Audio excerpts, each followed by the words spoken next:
Hi friends, welcome on our YouTube channel Carry Tutor. आज हम hypothesis को discuss करेंगे, जो कि आपकी रिसर्च एप्टीट्यूड के अंदर बहुत इंपॉर्टेंट टॉपिक है।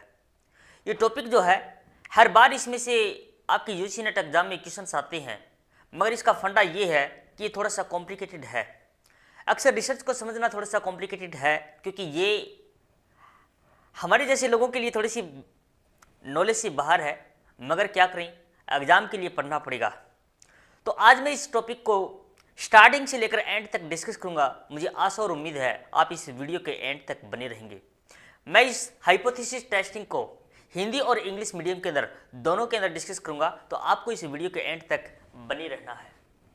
हाइपोथेसिस को बच्चों हिंदी में कहते हैं परिकल्पना।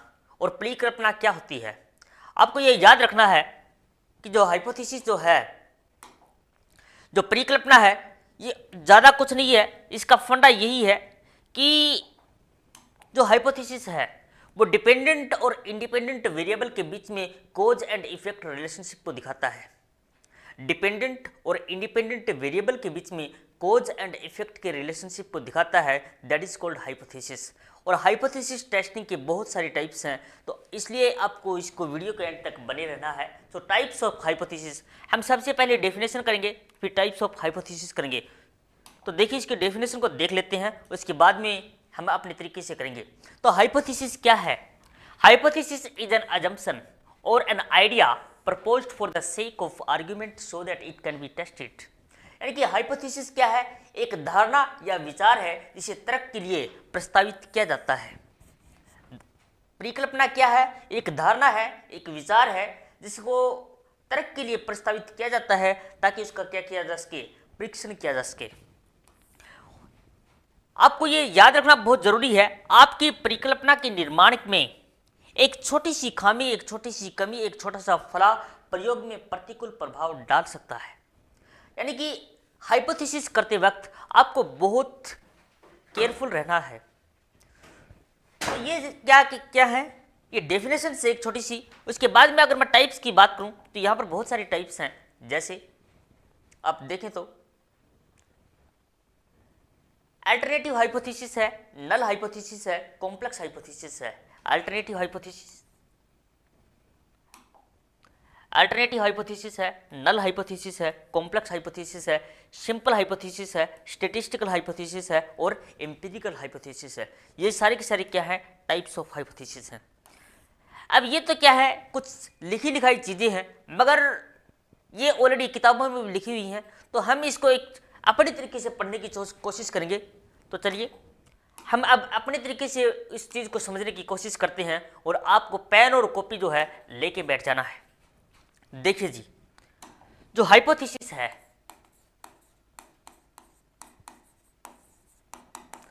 इस हाइपोथेसिस का मतलब आपको हिंदी में पता चल गया है, क्या है? परिकल्पना। अब ये जो परिकल्पना है, मैंने बताया it is nothing but it shows क्या दिखाती है? Independent variable and dependent variable के बीच में, it shows independent and dependent variable के बीच में क्या शोज करती है? Cause and effect relationship. Cause and effect relationships.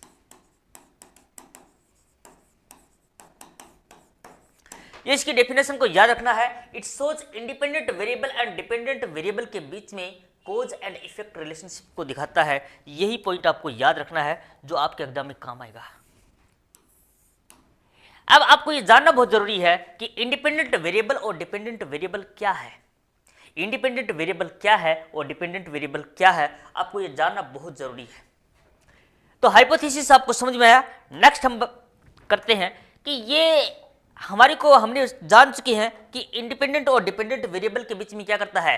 Cause and effect relationship को दिखाता है। तो सबसे पहले हम समझते हैं कि इंडिपेंडेंट वेरिएबल क्या है।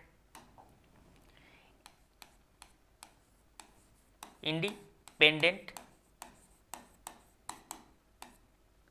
वेरिएबल, ठीक है जी। इंडिपेंडेंट वेरिएबल कुछ नहीं है। इंडिपेंडेंट का वेरिएबल का मतलब होता है what the researcher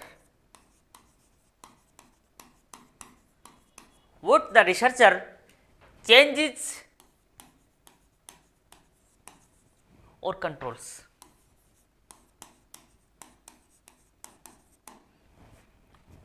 independent variable का मतलब क्या है कि व्हाट द रिसर्चर चेंजेस और कंट्रोल्स, यानी कि जिसे रिसर्चर क्या करता है, चेंज करता है, जिसे शोधकर्ता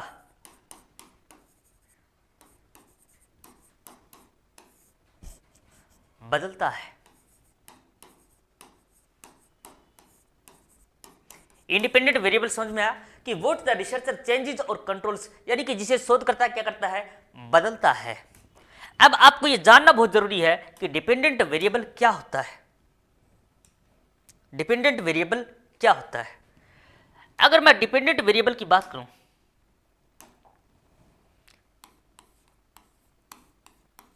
डिपेंडेंट वेरिएबल,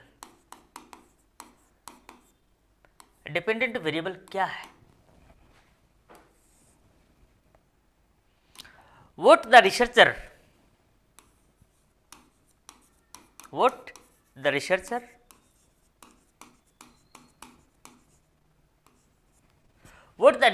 ऑब्जर्व्स और मेजर्स,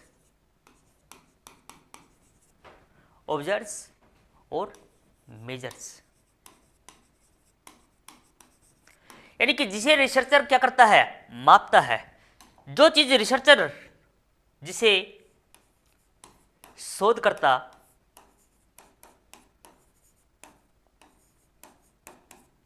मापता है, वो क्या कहलाएगा, डिपेंडेंट वेरिएबल कहलाएगा।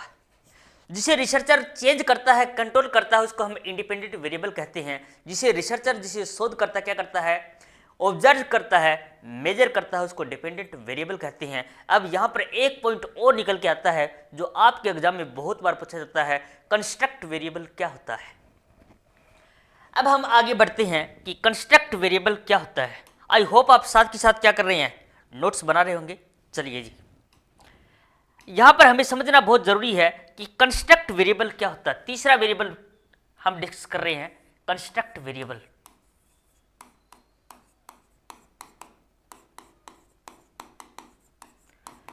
कंस्ट्रक्ट वेरिएबल का मतलब होता है जिसे एक शोधकर्ता डायरेक्टली मेजर न कर सके, जिसे इसको हम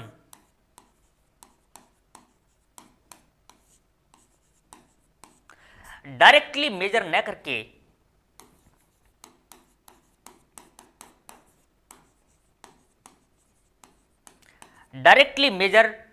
करके किसी दूसरे वेरिएबल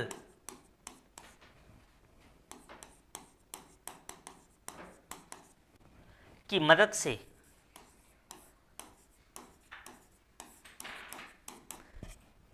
मेजर करते हैं।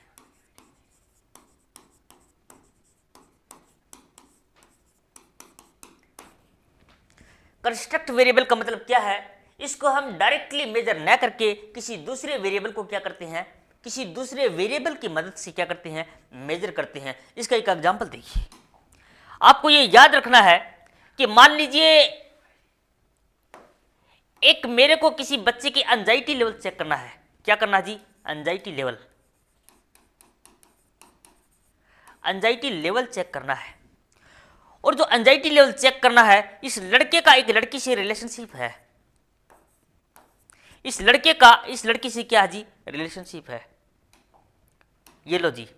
और ये लड़का जो है, जैसे ही शाम को 7 बजते हैं तो खाना खा के लड़का है, यहाँ पर एक लड़का है, और ये जो लड़का है ये इस लड़की से फोन कॉल करता है और इसकी रोज बात होती है। इस लड़के की रोज इससे बात होती है तो इसका एंजाइटी लेवल क्या होता है, डाउन होता है। इसका एंजाइटी लेवल क्या होता है, डाउन होता है। और ये जो लड़की है, इसकी मम्मी बोलती है कि इस लड़के से बात नहीं करनी है। मान लीजिए ये लड़का कोई और नहीं है, चपलू नाम का लड़का है, ये जो चपलू नाम का लड़का है, इसके कोई लड़की जो है कॉन्टेक्ट में आ जाती है और ये रोज इससे बातें करता है। और आपको पता है बातें चलती हैं जब तक सुबह के 4 ना बज जाएं, यानी कि जब तक मुर्गा जो है, जैसे ही सुबह 4 बजते हैं और मुर्गा बांग मारता है तो इस लड़की को पता चल जाता है कि 4 बज गए हैं, अब तो सोना पड़ेगा। तो इसका लेवल जो एंजाइटी लेवल है वो डाउन होता है। लेकिन इसकी मम्मी, लड़की की मम्मी बोलती है कि बेटी बात ऐसी है, आप पढ़ाई पे ध्यान दें और ज़्यादा आप अपना टाइम वेस्ट ना करें, जो आप चपलूसी से बातें करते हैं वो बातें करना बंद कर दें। मगर इस लड़की का आपस में तालमेल ठीक बैठ जाता है और इस सुबह 4 बजे तक जैसे मुर्गा बांग मारता है, ये इनका फ़ोन क्या होता है, डिस्कनेक्ट हो जाता है। ठीक है जी, कोई बात नहीं। लेकिन ये लड़की जो है, इसके पापा को पता चलता है। तो जैसे ही पापा को पता चलता है तो लड़की की हिम्मत नहीं होती है इस चपलू से बात करने की। और फिर बाद में क्या होता है, ये लड़की जो है इस चपलू से बातें करना बंद कर देती है और इस चपलू का जो एंजाइटी लेवल जो 0 पे था, ये 100 पे चला जाता है। मेरी बात समझ पा रहे हैं? यानी कि अब इस चपलू का एंजाइटी लेवल कितना है, आप इसको 1 किलो है, 2 किलो है, 5 किलो है, 1 लीटर है, 2 लीटर है, 5 लीटर है, कितना है, इस चपलू का एंजाइटी लेवल कितना है, इसको मेजर करने के लिए हम क्या करेंगे, इसको मेजर करने के लिए जो रिलेशन, इसका जो एंजाइटी लेवल जो है वो रिलेशनशिप पे डिपेंड करता है। अगर इसका रिलेशनशिप इस चप्पलों की बातें इस लड़की से होती हैं तो इसका एंजाइटी लेवल जो है वो ठीक ठाक है। और जैसे इसने बातें बंद कर दी, इस चप्पलों का एंजाइटी लेवल 100 पे पहुंच गया है। तो यानी कि अगर हमें इस चप्पलों की एंजाइटी लेवल को चेक करना है तो हमें रिलेशनशिप को चेक करना पड़ेगा। अगर रिलेशनशिप ठीक है तो चप्पलों का एंजाइटी लेवल डाउन है, रिलेशनशिप में थोड़ी सी दिक्कत है, बातें करना कम हो गया है तो एंजाइटी लेवल हाई है। तो ये क्या है, हम एंजाइटी को डायरेक्ट हम मेजर ना करके हम इसकी रिलेशनशिप को चेक करते हैं। That is called the construct variable. I think आपको समझ में आ गया होगा। अब आप सोचते हैं जी हमारे को तो इंडिपेंडेंट और डिपेंडेंट वेरिएबल जो है वो समझ में नहीं आया। ठीक है जी, मैं समझा देता हूँ। मैगी का एग्जाम्पल लेता हूँ। आपको पता होगा मैगी आपकी फेवरेट फूड है, मेरी भी है, और हमारे घर में एक दीपू है, उसका भी क्या है, मैगी क्या है, जबरदस्त फूड है। तो चलिए हम स्टार्ट करते हैं independent variable and dependent variable. आज मैं ऐसे समझा देता हूं, आपको भविष्य में कभी दूसरी बार समझने की जरूरत नहीं पड़ेगी। तो यहां पर जी देखिए ये मैगी है और यहां पर हमने इसको मैगी को तैयार कर रहे हैं।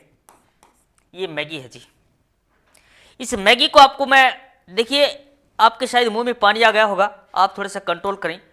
मैं तो सिर्फ चीजें समझा रहा हूं और आपको समझ में आ जाएंगी, बस मैं यही चाहता हूं। यहां पर 2 कंपनी है, एक कंपनी ए है, एक कंपनी बी है। ये ए नाम की कंपनी है, ये बी नाम की कंपनी है। ए नाम की कंपनी बोलती है कि जो मैगी का मसाला आता है, मैगी में आपने देखा होगा पैकेट के अंदर क्या आता है, मसाला आता है, तो उस मसाले को हम क्या करें।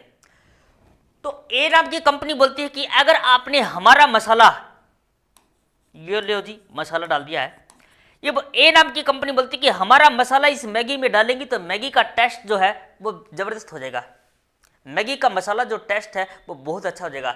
और बी नाम की कंपनी है, ए नाम की कंपनी है और बी नाम की कंपनी बोलती है नहीं, आप हमारे वाला मसाला डाल के देखिए, इस मैगी का टेस्ट ए नाम की जो कंपनी है उससे और भी ज्यादा अच्छा होगा। ठीक है जी। तो मैंने बताया कि इंडिपेंडेंट वेरिएबल और डिपेंडेंट वेरिएबल के बीच में कॉज एंड इफेक्ट रिलेशनशिप को दिखाती है। That is called hypothesis. यानी कि अगर इस मैगी के अंदर ए नाम का मसाला डाला तो इसका टेस्ट चेंज हो गया, तो इसका मतलब क्या है, कॉज एंड इफेक्ट रिलेशनशिप है। अब यहां पर आपको यह याद रखना है बच्चों कि अगर जो मसाला ए है और जो मसाला बी है, अगर ये दोनों इक्वल हो जाते हैं, that is called null hypothesis. इसको हम नल हाइपोथेसिस कहते हैं। आई होप आपको समझ में आया होगा।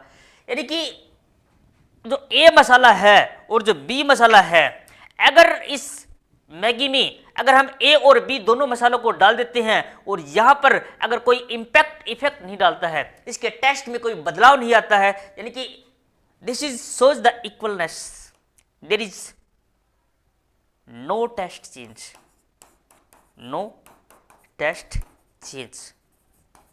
यानी कि चाहे आप ए डालो या बी डालो, मैगी का टेस्ट जैसा है वैसा रहेगा। इसको हम ए इक्वल टू बी यानी कि नो टेस्ट चेंज, इसको हम कहेंगे नल हाइपोथेसिस। याद रखना बच्चों, नल हाइपोथेसिस। और हम अपनी जो हाइपोथेसिस है उसके अंदर सिर्फ हम एक ही चीज को फोकस करते हैं कि हमारी नल हाइपोथेसिस रिजेक्ट हो जाए। हाइपोथेसिस के अंदर हम एक ही चीज को हम काम करते हैं कि हमारी क्या है, जो नल हाइपोथेसिस है वो हमेशा रिजेक्ट हो जाए। किसके अंदर? रिसर्च के अंदर। अगर हमारी नल हाइपोथेसिस रिजेक्ट हो जाती है तो इसका मतलब है कि वो जो टेस्ट जो हम कर रहे हैं वो वैलिड है।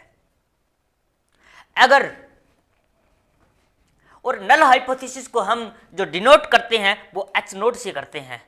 एच नोड, नल हाइपोथेसिस को हम डिनोट करते हैं एच नोड से। और नल हाइपोथेसिस क्या कहती है कि there is no relationship between independent and dependent variable. ये कहती है कि मसाला चाहे ए डालो चाहे बी डालो, यानी कि जो लैला है वो चाहे चप्पू से बात करे या ना करे, लेकिन चप्पलों का कोई इफेक्ट नहीं डालेगा, उसका एंजाइटी लेवल सेम रहेगा। उसको कहेंगे हम नल हाइपोथेसिस। आई होप आपको समझ में आ गया होगा। अब चलिए हम थोड़ा सा और करते हैं। एक होता है अल्टरनेट हाइपोथेसिस। चलिए मैं आगे थोड़ा सा और डिस्कस करता हूं, कहानी थोड़ी सी लंबी है, ठीक है जी। इस कहानी को थोड़ा सा पूरा करते हैं हम। तो ये मैंने लिखा जी हाइपोथेसिस। ये जो हाइपोथेसिस है इसको मैंने मेनली दो टाइप्स होती हैं। First is called the null hypothesis, second is called the alternate hypothesis. ये क्या है? Alternate hypothesis. अल्टरनेट हाइपोथेसिस, ठीक है जी। सेकंड मैंने बताया कि सेकंड जो टाइप है वो हमारी है नल हाइपोथेसिस। नल हाइपोथेसिस को हम डिनोट करते हैं एच नोड से और अल्टरनेट हाइपोथेसिस को हम डिनोट करते हैं H1 और HA। नल हाइपोथेसिस क्या कहती है कि मसाला मैगी का masala A equal to B, यानी कि there is no relationship between, there is no effect between masala A and B, यानी कि ये क्या करेगी? इक्वलनेस को शो करेगी। इक्वलनेस यानी कि बराबर चीजें करेगी। और ये अल्टरनेट हाइपोथेसिस क्या कहेगी कि ये रिलेशनशिप दिखाएगी, it is opposite to null hypothesis. Opposite null hypothesis, ठीक है जी। ऑपोजिट टू नल हाइपोथेसिस, या आई होप आपको समझ में आ गया होगा। यानी कि ये क्या करेगा? कोज एंड इफेक्ट रिलेशनशिप को दिखाएगा और इसके अंदर क्या होगा? कोज एंड इफेक्ट रिलेशनशिप को नहीं दिखाई देगा। आपको एक पॉइंट ये भी याद रखना है कि हमेशा नल हाइपोथेसिस को रिजेक्ट किया जाता है। रिजेक्ट किया जाता है, ठीक है जी। हमेशा नल हाइपोथेसिस को क्या किया जाता है? रिजेक्ट किया जाता है। ये छोटी सी इंफॉर्मेशन थी। चलिए जी आगे हम थोड़ा सा और डिस्कस करते हैं। तो नेक्स्ट हमारे पास आते हैं inductive hypothesis and deductive hypothesis. तो यहाँ से ये दोनों के दोनों टर्म हैं, काफ़ी इंपॉर्टेंट हैं। और ये जो दोनों के दोनों टर्म हैं ये वैलिडिटी के अंदर भी यूज की जाती हैं, रिसर्च मेथड के अंदर भी यूज की जाती हैं और हाइपोथेसिस के अंदर भी यूज की जाती हैं। Inductive hypothesis and deductive hypothesis. तो देखिए इंडक्टिव हाइपोथेसिस कौन सी होती है? इंडक्टिव हाइपोथेसिस का मतलब होता है जी क्या? दिस अप्रोच मूव्स फ्रॉम, ये जो अप्रोच है inductive hypothesis moves from the specific to general and is often associated with qualitative research. ये जो इंडक्टिव हाइपोथेसिस है ये अप्रोच जो है मूव करती है स्पेसिफिक टू जनरल जाती है। यानी कि स्पेसिफिक टू जनरल का मतलब ये है कि हम कोई पार्टिकुलर डेटा उठाते हैं, कोई पार्टिकुलर केसेस को उठाते हैं और उसके ऊपर हम एक जनरल थ्योरी को जनरेट करते हैं। यानी कि पार्टिकुलर केसेस उठाते हैं और उसके ऊपर एक जनरल थ्योरी को जनरेट करते हैं और उसके ऊपर हाइपोथेसिस टेस्टिंग करते हैं। यहाँ पर उल्टा होता है। डिडक्टिव हाइपोथेसिस के अंदर क्या करते हैं? This approach moves from general to specific, यानी कि एक स्पेसिफिक थ्योरी को, एक स्पेसिफिक जो जनरल थ्योरी है उस जनरल थ्योरी को हम पार्टिकुलर केसेस के ऊपर अप्लाई कर देते हैं और उसके हाइपोथेसिस टेस्टिंग करते हैं। तो ये 2 पॉइंट याद रखने हैं आपको और कुछ याद नहीं रखना। इंडक्टिव हाइपोथेसिस का मतलब है ये जो अप्रोच है ये मूव करती है स्पेसिफिक टू जनरल, और जो हमारी डिडक्टिव हाइपोथेसिस है ये जनरल से कहाँ जाती है, स्पेसिफिक के ऊपर जाती है। ये याद रख लेना है कि इंडक्टिव हाइपोथेसिस जो है वो क्वालिटेटिव रिसर्च का इम्प्लीमेंट करती है, अप्लाई करती है, जुड़ी होती है, और जो हमारी डिडक्टिव हाइपोथेसिस है ये क्वांटिटेटिव रिसर्च मेथड के साथ में कनेक्टेड है। आप ये भी कह सकते हैं कि जो इंडक्टिव अप्रोच है, इंडक्टिव अप्रोच क्या करती है, एक नई थ्योरी को जनरेट करती है। जो इंडक्टिव अप्रोच है ये क्या करती है, एक नई थ्योरी को जनरेट करती है, और जो डिडक्टिव अप्रोच है ये ऑलरेडी जो थ्योरी है एग्जिस्ट करती है उसको क्या करती है, टेस्ट करती है। ठीक है जी। अब हमारे पास कुछ और मेजर टाइप्स हैं रिसर्च की, उसको हमें डिस्कस करना बहुत ज़रूरी है। तो चलिए हम उसको भी देख लेते हैं, क्योंकि सारी की सारी जो अप्रोचेज हैं हाइपोथेसिस की उनको एग्जाम में पूछा जाता है। तो नंबर 1 जो टाइप है हमारे पास आती है सिंपल हाइपोथेसिस। सिंपल हाइपोथेसिस क्या होती है जी? सिंपल हाइपोथेसिस होती है, this type of hypothesis suggest that there is a relationship between one independent variable and one dependent variable.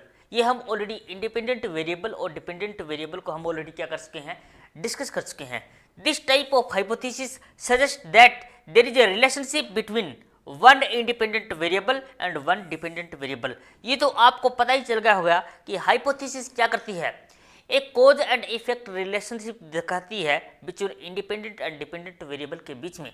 जैसे मैंने लिखा, एक एग्जांपल लेते हैं, मैं एक एग्जांपल लेता हूं जी।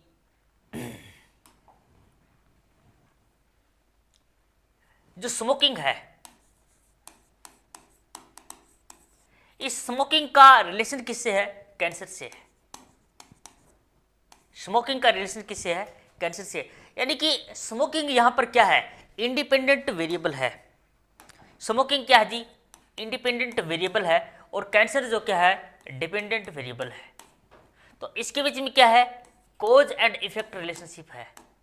कोज एंड इफेक्ट रिलेशनशिप है, तो ये क्या कहलाएगा, सिंपल हाइपोथेसिस कहलाएगा। ठीक है जी।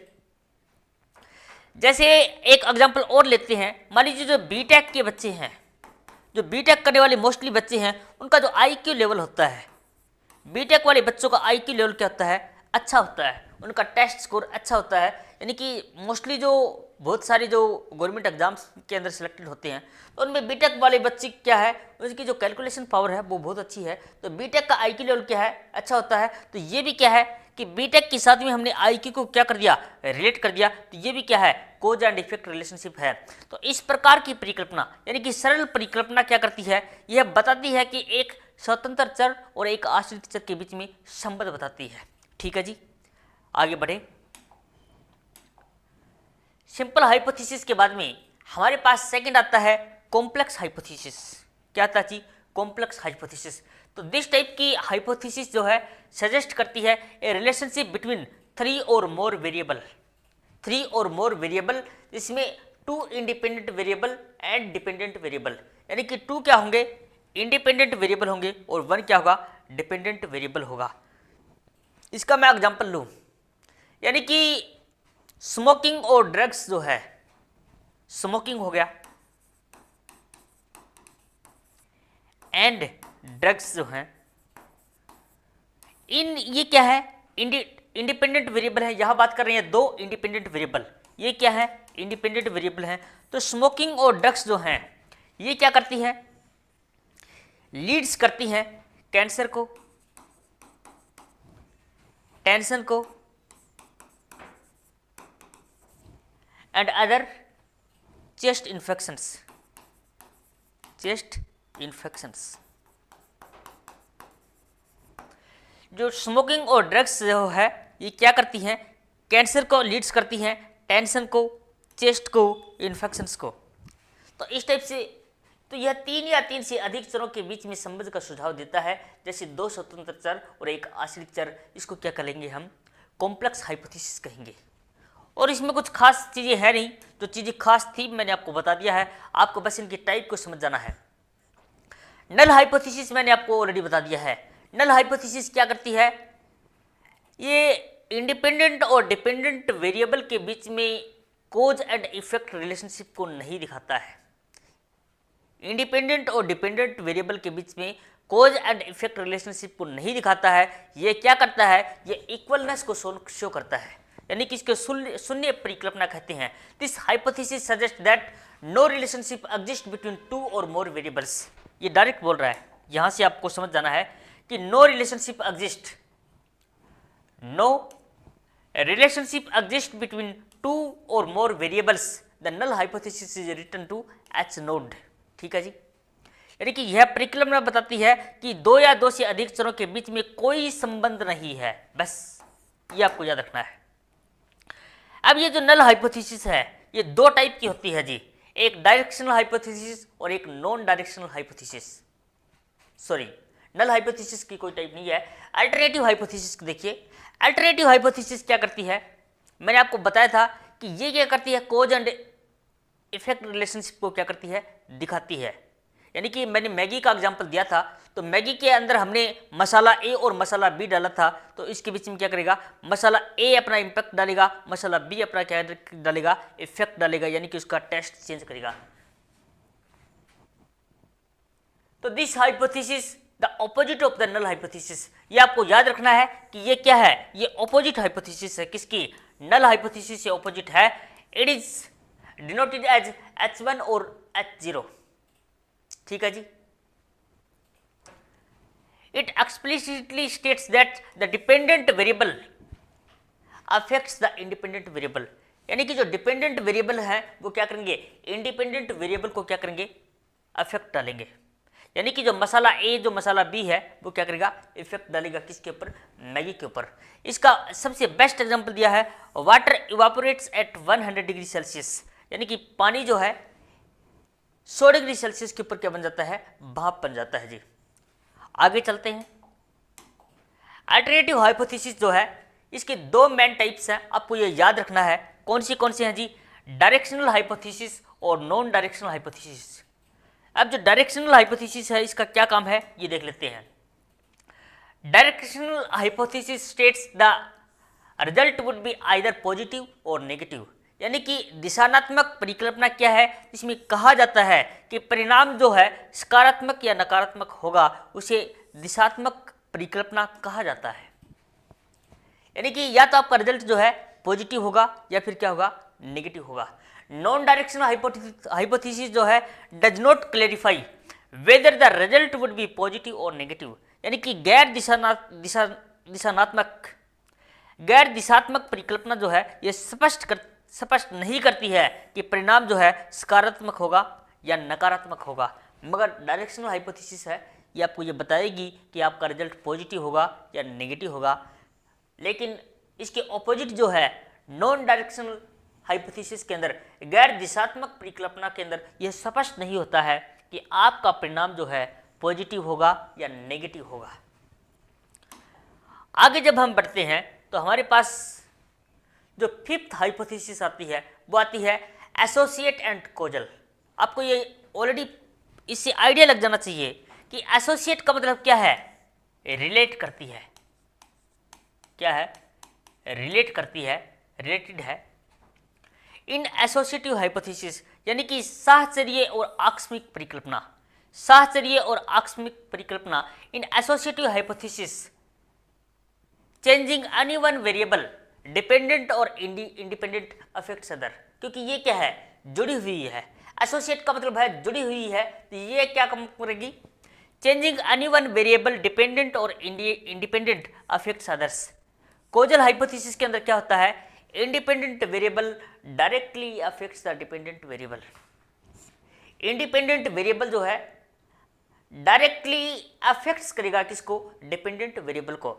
साहचर्य परिकल्पना में किसी एक चर को बदलने से चाहे वह आश्रित हो या स्वतंत्र हो, आश्रित का मतलब क्या है, डिपेंडेंट, स्वतंत्र क्या है, इंडिपेंडेंट चर अन्य चर पर प्रभावित होते हैं। आकस्मिक परिकल्पना में स्वतंत्र चर सीधे आश्रित को प्रभावित करते हैं। ठीक है जी, आगे बढ़े। आगे जब हम आते हैं तो हमारे पास स्टैटिस्टिकल हाइपोथेसिस आता है। क्या आता है जी, स्टैटिस्टिकल हाइपोथेसिस।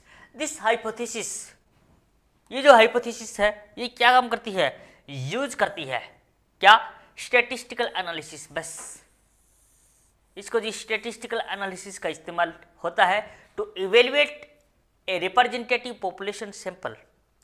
एक आंकड़ा जो है वो स्टैटिस्टिकल होता है जो इवेल्युएट करता है representative population and then generalise the finding of the larger group.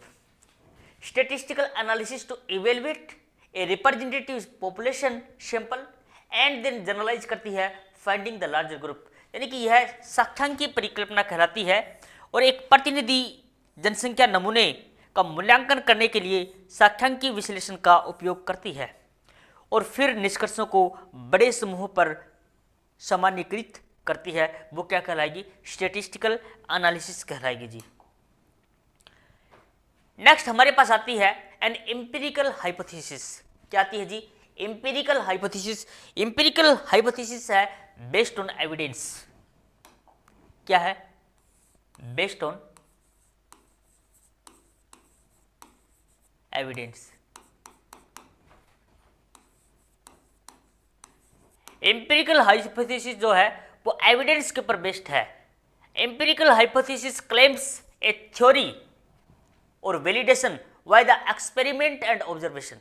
बस एम्पिरिकल हाइपोथेसिस क्या करती है, एक थ्योरी है, theories validation by experiment and observation, यानी कि एम्पिरिकल हाइपोथेसिस जो है डेटा इज प्रोड्यूस्ड। इस हाइपोथेसिस के अंदर जो डेटा है is produced, data is produced by experiment and observation.